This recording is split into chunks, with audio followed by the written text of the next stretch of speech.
And it is great to see you all here. And I am going to share my slides as we go through this presentation. Hi, buddy. So exciting. All right. Sweet. I know. See, we've got our cheering team right here. And then watch this one. You guys got it. Yep, getting there. Thank you. No, so many screens in this room. It's so high tech. And then I'm going to minimize this sucker. Sorry, computer. All those listening to the recording, apologies. All right. So welcome. We are so glad you are here this morning to hear a conversation about Episcopal relief and development. Let's start with a word of prayer, and then I'll talk a little bit about the history, the purpose, and how you can be involved with Episcopal relief and development. For those viewing at home, all you can see is the slides, so I don't actually have to stand here anymore. I can stand so everybody can see me. Let's go ahead and pray. The Lord be with you. Gracious God, we give thanks for the abundance in this world of your creation. Help us to ever be mindful of our opportunities to partner, to connect, and be community, to build each other up, to be a healing force in a world that is desperate for partnerships, not competition. In your holy name we pray. Amen. Welcome. No, you're fine, Melissa. Glad you're here. So Episcopal relief and development. For those of you who've been in the church for a while in the Episcopal tradition, you might know this organization by the name of the Presiding Bishops Fund. So in 1940s, think about the 1940s, what was going on globally. In the 1940s, the presiding bishop of the Episcopal Church created a fund with the intent of facilitating those who were refugees due to World War II, who were immigrating because of the situation there, opportunity to help fund their restarts. So that's the origin of this concept. It was very much mercy crisis ministry in the 1940s. The gift is, as many of us are all on journeys, it's become so much more than that. It has gone from mercy work, which it still does, to sustainable development, and, as I'll talk about at the end of the talk, preventative, community building, educational. There are so many aspects now, and partnership building resources for the whole church, extended beyond even this country's opportunities. So it's an amazing program, and I'm delighted to speak about it. As you might have seen on the page, on the St. John's page, I came to learn about Episcopal relief and development when I was in seminary. So only about 15 years ago total. And I was in seminary, and they were talking about this organization, and I graduated from Sewanee as an undergrad, but then went into the Peace Corps, where I realized I went to go and make a difference in the world. And really their motto is, it's the toughest job you'll ever love. And it really is tough for reasons you might not even dream of till you're there. What challenges are presented? You go to areas of the world where need is the most. I was in a rural village in West Africa, no running water, no electricity. I had batteries, I had a shortwave radio, I had a lot of candles, I had kerosene lanterns, and I had a mag light. You know, those big, like you could hurt someone with this flashlight sort of a deal. I served as a midwife. Don't get too excited, I really can't birth babies, but I served as a midwife because I had the best flashlight in town. And I was on night shift with midwives, and we would sit and talk. And I had two midwives who worked with me. I worked with them. They did not work with me. They worked a lot with me, actually. One spoke Pidgin English and a dialect called Malinke. The other one spoke French and Malinke. So to have a conversation between all three of us, I spoke sort of French and a lot of English.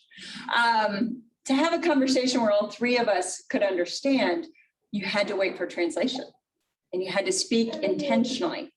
And you came to realize what culturally would get lost, because something that was funny, the way I said it actually made no sense in a culture. A lot of eye-opening opportunities. So we would tell a story, and then someone would translate, or I would translate. I would either speak it in French after speaking it in English, or they'd translate amongst each other in Malinke. And what was fun is the reactions would always be the same. So you'd wait for the moment where they got to the place in the story that you'd already said, and everybody would giggle and you go, oh, yeah. And that continuity. My job as a Peace Corps volunteer was to be a catalyst because I was only temporary. Episcopal Relief and Development, what it taught me was that ministry is about working together and not fixing it necessarily, but building up the community in ways. When I was in a health center in my teeny tiny village called Yende Milamu, yes, I can spell it too, there was a car accident and a little girl was hit and they took her, there was everybody in town stopped what they were doing and came to the road. And they took her off in a taxi, which was really expensive because they had to buy every seat in the taxi to send her to the hospital. And I said, good, she's going to the hospital. And they looked at me like I was nuts. They're like, no, Abby, it doesn't mean what you think it means. Here, you'd be at a hospital, you'd rushed in, think of any commercial show or a hospital you've been in, you'd be assessed. There's electricity, there's running water. There are doctors right there, multitude, and nurses. What it meant was maybe she'd make it to the hospital in time. Maybe she'd get the care, maybe. And you wouldn't know because there weren't any phones. And nobody on this side of the town had a phone to even hear until that relay could get back. The expense of getting that message back. So that was part of my call story to being a priest of there's so much to be done and this is a Band-Aid. I'm doing talks about wellness. I'm doing talks about AIDS awareness and vaccines, all important things. And my job was to equip and educate people to do that in the village, not for me to stand up and do it, but for them to do and that sort of thing. So I went to seminary and I heard about Episcopal Relief and Development, that their purpose was not, just like the Peace Corps, was to become part of the community, but not to replace people in the community. I wasn't in charge of the health clinic. I was a part of it and sought out what was needed to add to the community, to add education and prevention. Episcopal Relief and Development started with immigrants from World War II. But in the 60s, it branched out and started to look at the world pieces that needed addressing. And it started in the 60s and 70s really to move into that corporate sustainability. How can we change the immense poverty that's going on? Not fix it by dropping money in, but by changing the situation, the whole system that's there. And in the 80s, you really end up with that social sustainable development happening, and also disaster relief. As disasters become more and more prevalent, from earthquakes to tsunamis to hurricanes, to all of those different created things that happen, they began to balance both sustainable development and disaster relief. So in 1998, the Bishop's Fund took into integrated community development to really look at how can they be a part, how can they harness the power of the Episcopal Church to really partner in community development, essentially preventing the disasters that are happening. And there are three major pieces. I'll talk about that in a second. So in the year 2000 is when it changed from the Presiding Bishop's Fund, focusing on the Presiding Bishop of the Episcopal Church and actually making it a separate 501(c)(3) standalone institution. Episcopal Migration Ministries also branched out around this time, addressing specifically migration and ministry, those coming to the United States specifically and helping them settle, to also this sustainable development and disaster relief focus. So they changed the name, Episcopal Relief for Disasters and Development, working globally and within our own country here in the United States for those things. In the year 2000, when they changed their name, they focused on the Millennium Development Goals. You remember those? Of the United Nations, of how do we address development goals across the globe. So that's in the early 2000s, and we now have been a part of all of that for 21 years. And we've really grown from large-scale disaster reliefs in 2004 and 5, those who lived right here, Hurricane Katrina, I was a part of that in seminary. We went down, still doing relief work there, to be honest. They're still rebuilding those communities, along with even our, y'all, it was today, 3 years ago that Hurricane Michael came through, which is hard to believe. It was already 3 years and just 3 years. They were boots on the ground.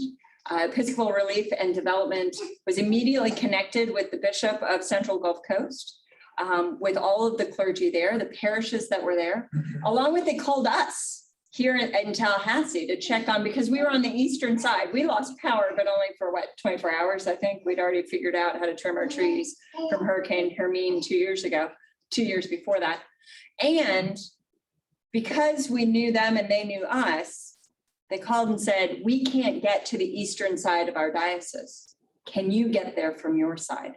So it helps to connect dioceses, people on the ground. So I was going to Bristol to help out Jimmy Minton, who's a parishioner, has family right there in Bristol, which was decimated, power out and all of that, and slow to receive this aid. We went down there, and from Bristol, I went to Weewahitchka. And Jerry, who worshiped with us this Sunday, Jerry's was the priest in charge at Weewahitchka. I learned how to say it and spell it. And then also Port St. Joe, because you couldn't get there from the west. And rather than going, well, we just can't get to you, we were the arms from the eastern side, reaching out and partnering together. So the gift of Episcopal Relief and Development is they were boots on the ground, gave money for generators, they gave funds for that immediate disaster relief, but then moved from relief to response to recovery. They have 3 different phases there. In 2016, Episcopal Relief and Development, I don't have any more current, that's already 5 years old. In 2016, Episcopal Relief and Development has reached over 3 million people, growing from those early days of just World War II refugees and is in over 40 countries. So in 2000, they had reached 250,000 or a quarter million people, and was only in 21 countries. They are fast and furious. Once they made that split and became their own entity, they have continued. So I think I can go on to, let me see if I can get my slides. They are based and grounded in scripture on Matthew 25, which I know many of you are familiar with. Lord, when was it said that he saw you hungry and gave you food, saw you thirsty and gave you something to drink, saw you a stranger and welcomed you, saw you sick and took care of you, saw you in prison and visited you? And Jesus said, truly, I tell you, just as you did it to one of the least of these who was the member of my family, you did to me. Grounded right there. That is relief and response to the core, isn't it? So, as I said, this is a photo in Haiti. There have been 2 major earthquakes there. The one most recent, this is the helping for restoration in Haiti. And of course, with natural disasters, there's often political disasters that happen at the same time. And Haiti is in the midst and still working through that situation. So they're there in the midst of disaster, in the midst of crisis, for the Band-Aids, for caring for folks. And what I love about Episcopal Relief and Development is we can say on that Sunday after a disaster, give to Episcopal Relief and Development. 90% of all the funding goes directly to programs. The top 10%, which is typical for a nonprofit, goes to administrative and marketing. So helping to get everything back out to us to share that information. But 90% of the funding goes directly to partner agencies. And so that goes into relief, response, and recovery. And then the sustainable development, they have 3 major categories that they focus their response. When I was in Guinea, you realized quickly the men thought they were in charge, but the women were making it all happen. There were stories about teaching the men how to use this new pump that was installed, but they never taught the women, and it never went tended, and it never was used. Because the women were actually doing all the work, but they were never instructed on how to maintain it or actually use it. So it just fell into disrepair. Episcopal Relief and Development understands that the women are, in most cultures, are the matriarchs. They're running the show, and they're the ones that will help make it all happen. Their number one goal is that every woman should live these, they're not ranked, but all three. The first I'll share today is every woman should live a life free from violence and be treated with dignity and respect. And that being part of our baptismal covenant, to love, respecting the dignity of each human being. So in that, Episcopal Relief and Development promotes gender equality in communities where that does not already exist, creating economic stability. You'll see they have gifts for life. You'll remember maybe Nets for Life, where we invested in buying mosquito nets for all over those areas where malaria is prevalent. I will say the prophylaxis for malaria is expensive. You're an average person in a malaria-ridden world. You don't get to take that like I did in the Peace Corps. It also gave you wacky dreams that day you took it. It is horrible. It is horrible. It cured your acne, but it did other things too. The first night, it was a weekly drug for me. The first night you would have crazy dreams. Everything under the sun was in there. But this is, and it goes to children, which I'll talk about last. If you survive your first 5 years, you'll make it for the rest of your life. But in those first 5 years, it's pivotal. Health and well-being and malaria cases. You get malaria as a child and it sticks with you. It's sort of like if you have mono, you're susceptible to having it again. And it's like mono, where you are wiped completely out. Mosquito netting is the easiest way to protect yourself from mosquitoes, who are highly annoying and prevalent in those areas. I was excited to see I read recently that a vaccine for malaria has just come out into trial phases, which is wonderful, wonderful news. But Gifts for Life is the magazine, similar to what Heifer Project does, saying, buy chickens. I love saying to confirmands, youth who are being confirmed, I say, I bought you chickens. And their parents look at me and go, what? You did what? And I went, I bought you a whole flock of chickens in Africa. You're welcome, parents. Because it allows a family to regain economic status. It allows them to nurture those chickens so that they have eggs that they then can sell or even have for their own. I had chicken once a week in my little village. I had a lot of rice and sauce. That was my staple. And then meat. I had protein once a week because I lived high on the hog with my monthly salary of $100, which was high on the hog, as you mentioned, Bill, in your sermon, $300 annual salary. I was being paid very well as a volunteer to help in that situation. But I tried to live amongst the people in the way that I could, both comfortably, but also not ostentatiously. And so I had protein once a week, and it was a chicken. I did not learn how to butcher the chicken. I did not want to know, but I was thankful that we had a rooster, even though it woke me up all the time, because then we had eggs. I was a happy camper. So buying chickens is that way to help a family get a start. Goats, it all depends what you want to spend. They give you the criteria.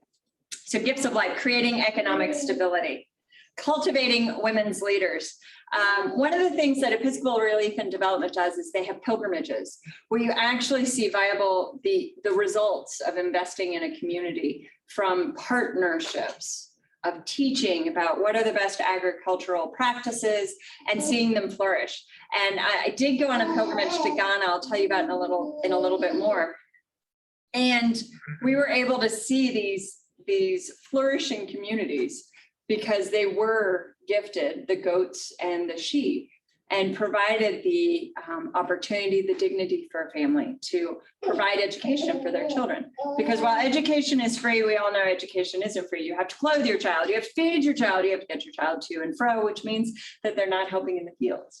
So while education is free, you still have to buy those supplies. You still have to send your child. And if you're sending them, you're spending money and they're not actually contributing immediately to the income. So it's this tender balance there. And then there is a lot of violence against women. When I was a Peace Corps volunteer, the concept of birth control in the village to a male meant that your wife was cheating on you. That is the only reason why she would want birth control.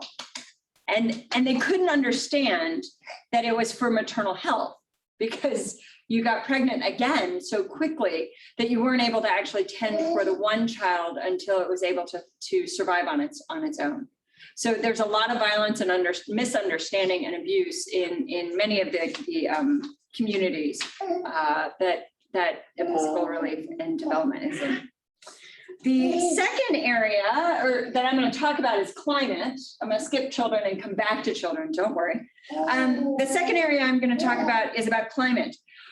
As I read a headline today that said in the past 5 years, there have been 80 storms, hurricanes that have been named. I think that number's right. 17 have been, in the last 17 months, half of those have happened. So we've seen the impact of climate change. We've seen what has to change. I mean, globally, it's a huge conversation. Part of that is how do we create sustainable economical ways to practice agriculture, to care for our creation, which allows people to prosper. So climate is one of those things. How do we help people when families come work together? They can prepare for and recover from climate-induced influenced events. So one, being able to respond to a disaster, but two, help to not perpetuate the disasters to happen too. With the poorest of the poor, trying to make an income in any way, shape, or form, helping them have the resources to farm appropriately, sustainably, rather than out of desperation and overworking fields, so that there are nutrients left there. Nutrients left there. And so improving food and nutrition, creating economic stability, providing access to clean water, hygiene, and sanitation. I'll talk about children in a second, but I think this is going to be the next major campaign of Episcopal Relief and Development is climate, of water, living water. How do you have clean water? How do you continue to help the abundance of water that we see in our world be preserved, but also used efficiently, and reducing the impact of disasters. So the reason I skipped children is because I'm going to focus on that a little bit right now, which is every child deserves the chance to achieve their full potential. As I shared about my own Peace Corps example of seeing small children who are malnourished, and it's such an oxymoron to our Western eyes with this distended stomach, which is actually from malnutrition versus an overabundance of food, and seeing those bulging tummies, and you know, every small child has a runny nose, right? But a perpetual runny nose in the 100-degree heat, and just sort of going, gosh, from maternal health, helping families have spacing between children, to providing what isn't there. There are no vaccines. In 1997, I was running around with doctors doing the polio vaccine because in Guinea it hadn't been eradicated. And we would get from UNICEF, we would get those vaccines. We'd take them in vials in igloo coolers on the backs of mopeds out into the village to talk about the importance and then to give them. And thinking about, gosh, I don't even have to worry about that vaccine because it's already been taken care of, and we've already taken care of it here.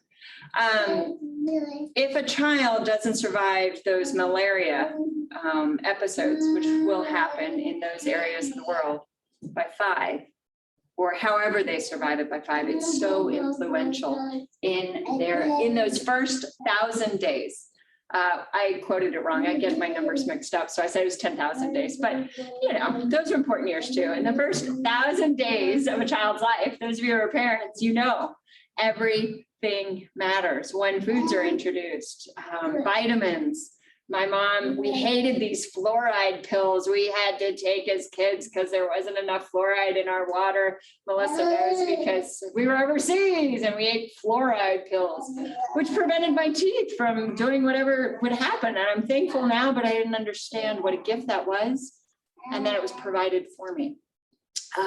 Dental, mental, developmental nurture. And that's what the focus of 1,000 days is providing for children the food and nutrition needs that they have, helping parents know what is needed, helping to give the supplements and get them to them, preventing health and preventing disease, protecting health and preventing diseases, making sure vaccines are available, empowering parents with knowledge, but also the nutritional advocacy. And back to that economic stability, you have to be able to provide it both in your own well-being. The gift of Episcopal Relief and Development and the pilgrimage I went on to Ghana, not Guinea. I was in Guinea. There are a lot of G sounding things. Ghana, it's a little further east.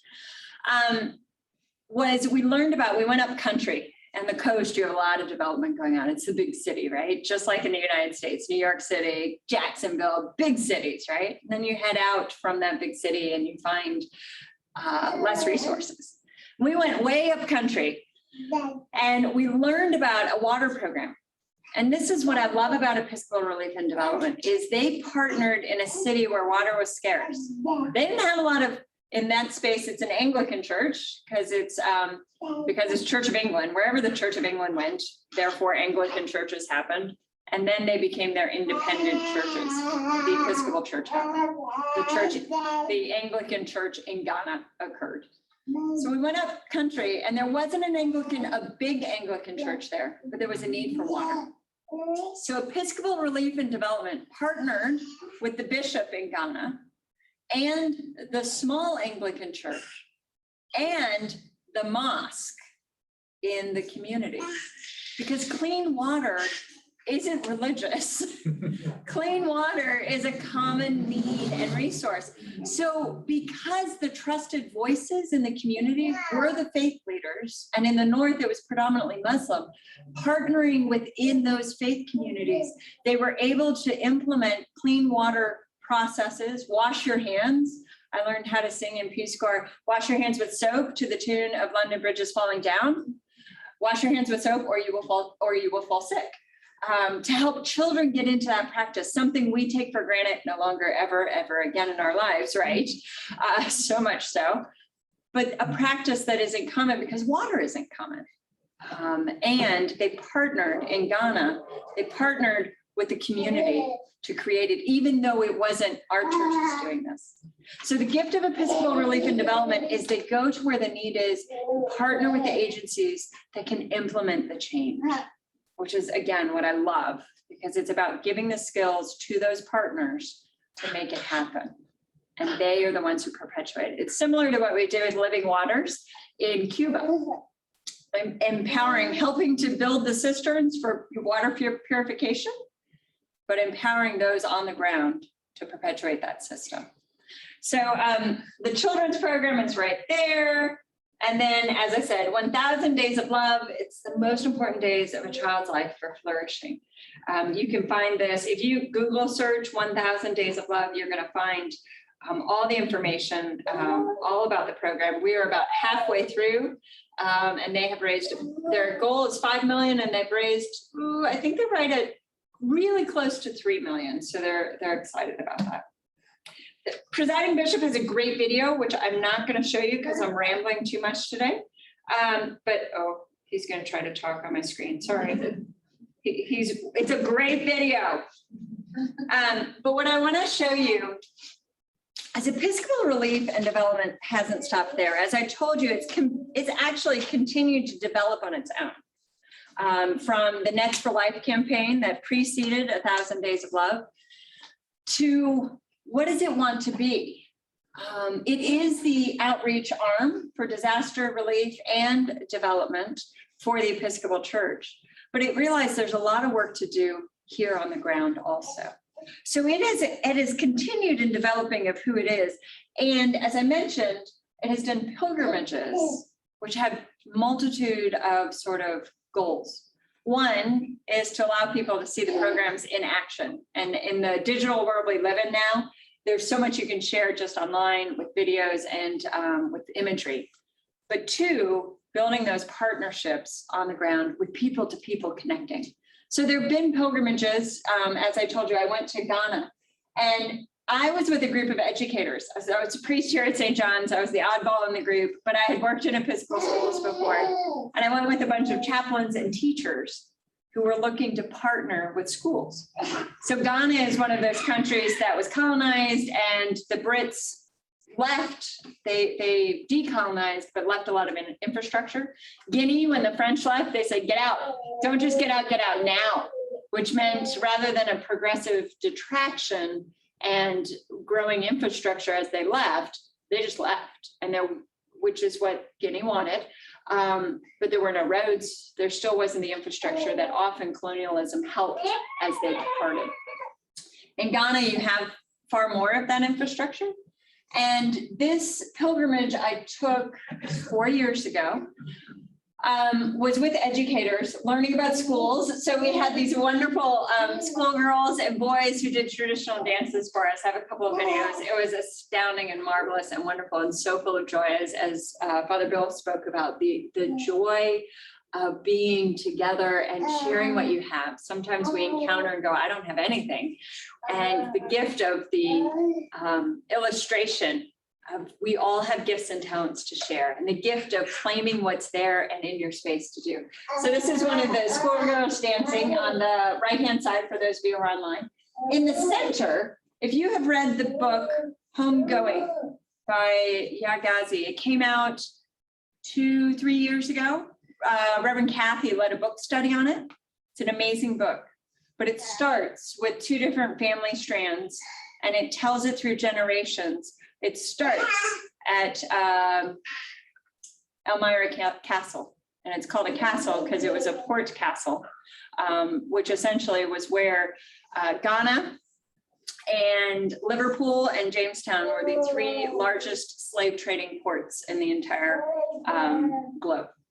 And Elmira Castle, where this is that this is called the point of no return. That is the portal that people who had been sold into slavery would leave Ghana and head to. They went to many different places, but the 2 major ports they went to was either in Liverpool, England, or Jamestown, United States, in Virginia. And what's amazing about, and you don't hear about this a lot, is there is an organization called the Triangle of Hope. And it's those 3 places working together to reshape the story, to hear the past, but also say, what are we doing now to reconcile and build up? As we were in Elmira Castle, which is the center photo for you guys online, this depicts the dungeon where slaves were those who were captured rather and sold into slavery were kept. Directly above it were great Anglicans and their chapel, worshiping every Sunday morning. The juxtaposition was just stilling. The silence in that space was stunning to look at what we have done to each other as humans. We walked across the street, stunned, as a bunch of Westerners. We had a couple Canadians, but the rest were from the United States. And we walked across the street to the cathedral. And what struck me was, oh, they must have put the cathedral in after all this, right? And the bishop met us there as we're stunned in our numb silence and said, welcome, friends. I need forgiveness as much as you feel the need for forgiveness. Because what happened in this history is if you were in the north and your people conquered my people, we sold your people down river, literally, to be sent on a boat. All of us have been a part of this, part of history. And the piece where that space together can come crossing that road is, how do we move forward? And Episcopal Relief and Development and this sustainable development idea has really started doing more of these partnership conversations, as we call it in the Episcopal Church, and we stole it from Martin Luther King Jr. and those ahead of him, calling it the beloved community. But building into how do we hear that palpable story and reconcile and develop new traditions together and build up the community of God. How do we do that together? So one of the ways Episcopal Relief and Development has done it is through relationships with people to hear the stories. So I'm incredibly grateful for this and being able to share it with you, as it's painful, but God calls us to live into that pain. As you heard me say about a month ago in the Leaning Towards Jerusalem, following Jesus means it's uncomfortable and suffering is inevitable. And we can get through that suffering. There's resurrection. So leaning into those hard parts of our truths to change, to bring hope and to make new parts of our story. They also have focused on asset-based community development, ABCD, which is marvelous. It says, instead of going, we have so many problems and we can't do anything about this, it's saying, we have an amazing city block right here.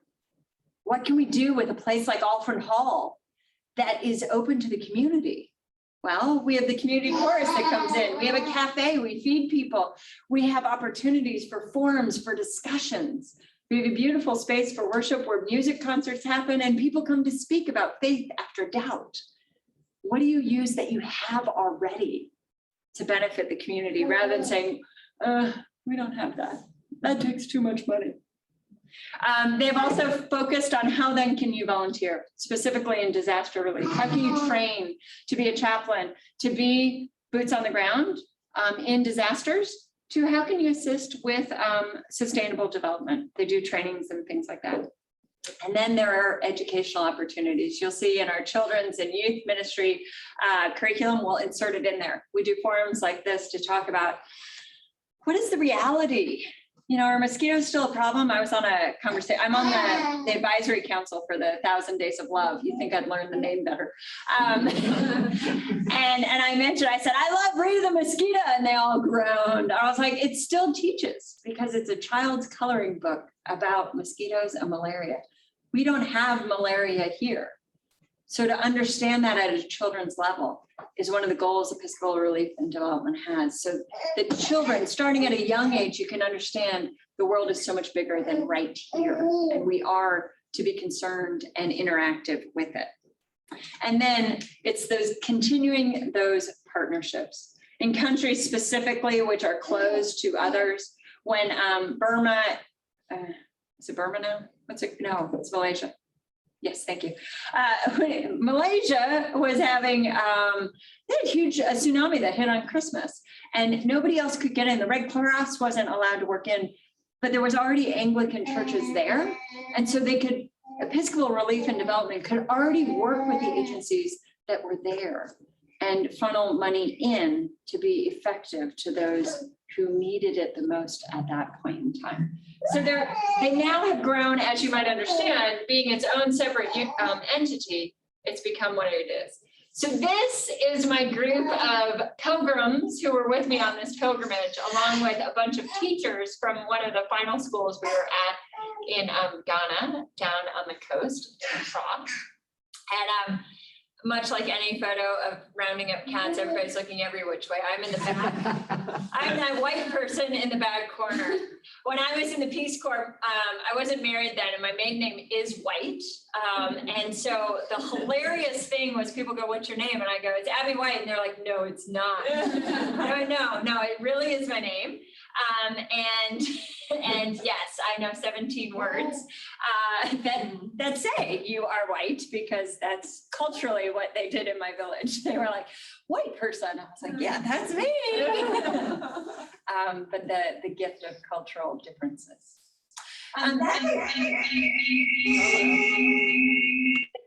There we go. That concludes my PowerPoint. And I think I actually have to move over. You're on there. I am? Okay, good. Thanks. Thanks. And I'd love to entertain any questions you guys might have about Episcopal Relief and Development. So is it only funded by offerings beyond what people give to the individual Episcopal churches, or the churches give toward this effort? So it's a bit of both and. One, they get funding from the Episcopal Church itself. Two, they have fundraising efforts that go to foundations and things like 1,000 Days of Love, which is personally supported. And three, we give from our church budget annually to Episcopal Relief and Development. So yes, great question. Great question. What other questions might you have? It's lots. We haven't done a sort of overview in a long time, but I love the organization, because it's not about swooping in and saving the day, but rather educating, advocating, and changing. Yeah. Virginia. Is there a website where we can learn more about? Yes, episcopalreliefanddevelopment.org. Okay. It's as easy as that. Okay. It is as easy. Thankfully, it used to be ER-D dot blah, blah, blah. And I was like, simplify. So they got there. And we simplified by saying ERD, which is not dirt in German, but rather Episcopal Relief and Development. So, It's, there's a parallel, yes, obviously. in the Lutheran Church. The term is accompaniment. When we, Love it. well, because, you know, the old colonial thing that we've come to help you. Yeah, yeah. And really, we've come to learn. Mhm. And that's even things like so-called mission trips. Yep. I'm not always sarcastic, It's all good. but, you know, some of my friends have called them, you know, tourism Yeah, it's. trips. I mean, you know, we're going to build a wall and help you and all of that. Well, that may be a way sideline, but you're basically there to share faith and really to receive Right. the gift of the faith that's so much more vibrant than what we often experience in this country. It's true. The parish that I cited in the sermon today actually started a school for disabled children, Mhm. because in the society of Tanzania, they are seen as a sign of the devil, and they're hidden away in the house and they don't get to go to school. Yep.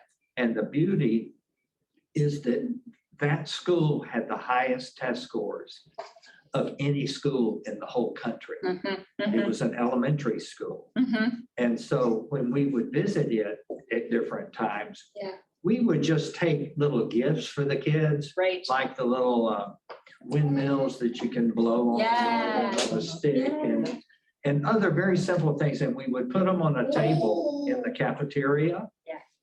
And tell the children that they may have one. Right. And the kids would go pick up something and take it to one of the kids who maybe didn't have legs. Or, and I said, that would not happen in the US. You go to an Easter egg hunt, everybody's out grabbing. They're fending for themselves, right? And- Right. And they were caring for They each care for the other community. Yeah. before they were for themselves. I said, what a lesson. I mean, And I love the word, so partnership is the word that the Episcopal Relief and Development uses, but accompaniment goes to companion, right, which is walking alongside of. So Correct. it's the same meaning. yeah, And that real gift of coming alongside of versus one over the other. It's why I love to teach sitting down, because if you're sitting down, I want to sit down with you Yeah. versus standing as the authority that doesn't have what, Father Billy, you mentioned in your sermon. I did. What? Rabbis taught. sitting Exactly. down. They sat under the tree. They sat. Right. You mentioned in your sermon that first, our youth go to Ecuador, and the program there is not through Episcopal Relief and Development, but does work in the Episcopal churches. And it's all about mutual reciprocity. So the organization that takes our team, and we call them teams versus trips, because with a trip, you pack your bag, you unpack your bag. With a team, you're partners, and you're partners with who you're with. And when you go to, we need a clock at the back of the room because it will keep your talkers on track. Because the mutual reciprocity in Ecuador allows for, the money is actually given to the parish. The team coming doesn't control that. So that the parish decides what's needed and the best ways to use the people coming. So they actually ask you, what are the gifts you're bringing? We took a whole team of girls and women down one year, and they said, we want you to talk to our women and our girls here. The year I went to Ecuador, they were like, Abby, Mother Abby, we want you to preach about marriage. And I was like, oh boy, okay. But they looked at the resources they had coming and said, we have a priest from an outside voice who could speak to marriage in a different way than our priest here. So the gift of mutual accompaniment, and what you talked about when you came back, Father Bill, was the abundance, the frustration. My friend Cameron, who's in Ecuador, said, they came back, we had mission teams in Swanee, and she came back from Jamaica and was like, they didn't have hot water. I'm not showering with hot water in Tennessee in the winter. Lasted about a week. I was gonna say that. didn't I last. was short-lived, but it's that fighting the culture you come back to.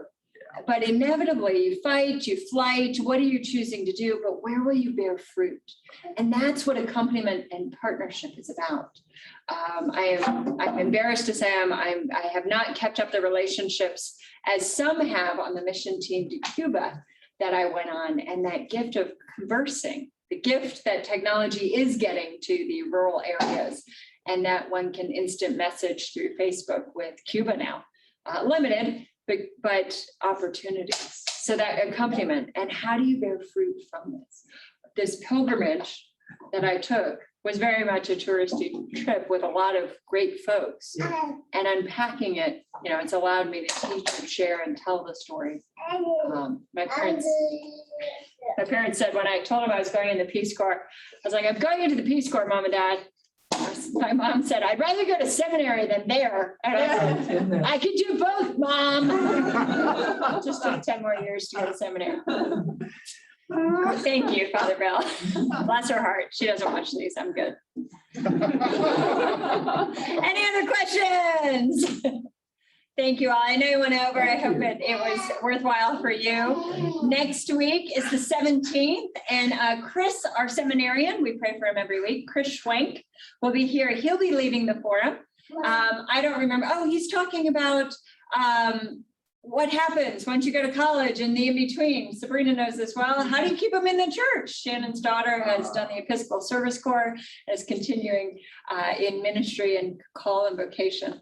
But he is 25 and going to be ordained in the next year, and sort of talk about trends in the church. And he's a brilliant, wonderful guy that we at St. John's have sent to seminary. He's up at Swanee, and he'll be home on fall break. He'll preach at the service and then do the forum too.